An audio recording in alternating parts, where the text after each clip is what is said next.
중국 정부에서 2018년도 경제 성장률을 6.6%로 발표했습니다.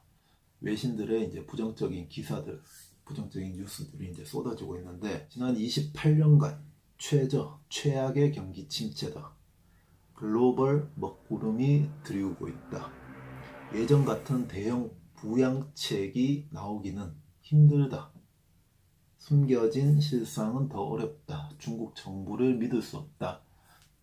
지난 이제 2018년도에 6.6%라는 그 경제 성장률, 그 중국 정부에서 발표한 그 지표도 이제는 믿을 수 없다.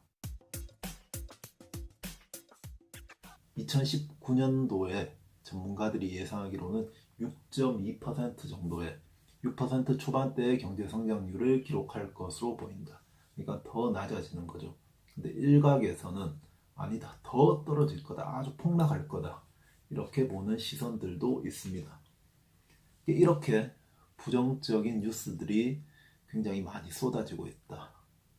제가 항상 말씀드렸듯이 반대로 생각하는 것이 좋습니다. 이렇게 부정적인 뉴스들이 가득할 때, 그런데 이제 세계적인 증시, 중국 증시, 우리나라 증시도 마찬가지고, 지금 현재 재무 비율로 보면 PER이라든지 PBR 이런 재무 비율로 보면 너무 낮은 위치에 있다는 거죠. 상해 증시는 PER 11배 정도에서 움직이고 있고, 우리나라 코스피는 9배가 안 되는 8.5배 그 정도 수준에서 지금 움직이고 있기 때문에 지금 너무 낮은 PER 밴드 하단선에 머무르고 있다. 지난 역사상 항상 그래왔듯이 이럴 때 이제 투자를 해놓으면 항상 올라가더라는 거죠. 우리나라 역시도 예전에 70년대, 80년대 때 고성장하던 시기, 베트남, 지금 중국처럼 10%, 일단은 7%, 6% 이상의 경제 성장률을 항상 기록하다가, 그리고 점점 낮아져서 이제 7%, 5%, 3%대, 지금 현재는 2% 후반대, 이 정도에서 계속 낮아지고 있죠, 추세가. 이렇게 낮아지는 추세 속에서도 증시는 그러면 똑같이 경제 성장률과 똑같이 이제 계속 증시의 흐름이 안 좋았을까? 아니라는 거죠. 경제 성장률과 이 증시가 가는 방향은 절대 정비례하지 않습니다. 유럽의 대다수의 나라들이, 그리고 일본 같은 경우에도 굉장히 낮은 경제 성장률을 기록하고 있다는 거죠. 독일도 마찬가지고, 영국, 이런 이제 선진국들도 낮은 경제 성장률을 계속해서 이 추세가 낮아지는 추세지 더 높아지진 않는다는 거죠.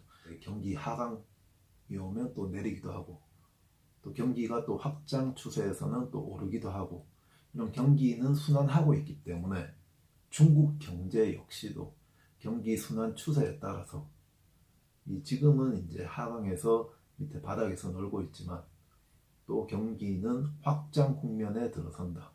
왜냐하면 중국 정부에서도 부양책을 쓰게 될 거고, 그리고 미국과 중국 간의 무역 전쟁, 무역 협상이 이루어지고, 그리고 북한 경제가 좀 개방을 하면 세계적으로 증시에 훈풍이 불기 시작하면 또 그때 좋은 뉴스들이 가득할 때는 이미 올라가 있다는 거죠.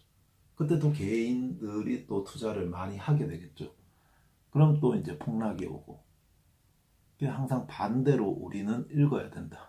지금처럼 악재가 가득할 때 외신들, 블룸버그라든지 월스트리트 저널이라든지 이런 것을 보면 중국도 마찬가지고 미국도 마찬가지고 좀 악재들이 가득하고 있습니다. 이 가치 투자를 지향하는 사람들은 항상 쌀 때, 악재가 가득할 때 미소를 띠고 있다는 거죠. 왜? 싼 가격에 좋은 주식들을 살 수 있기 때문에 이럴 때를 항상 이용하고 있습니다. 우리도 지나고 보면 이때가 투자할 적기였다는 것, 지나고 보면 이 악재가 가득할 때, 정말 투자 심리가 굉장히 악화되어 있을 때 투자하기 싫죠, 사실. 한 치 앞을 내다보기도 힘들고, 계속해서 폭락할 것 같고, 세계적인 경제가 잘 안 돌아갈 것 같으니까. 하지만 우리는 반대로 생각해야 된다. 그래서 악재가 이렇게 가득한 것을 여러분들께 말씀드리는 것은 여러분들이 겁을 먹으라고 제가 말씀드린 게 당연히 아니죠. 이럴 때 이제 조금씩 사모아야 된다. 이런 것을 계속해서 반복적으로 여러분들께 좀 설명을 드리겠습니다. 감사합니다.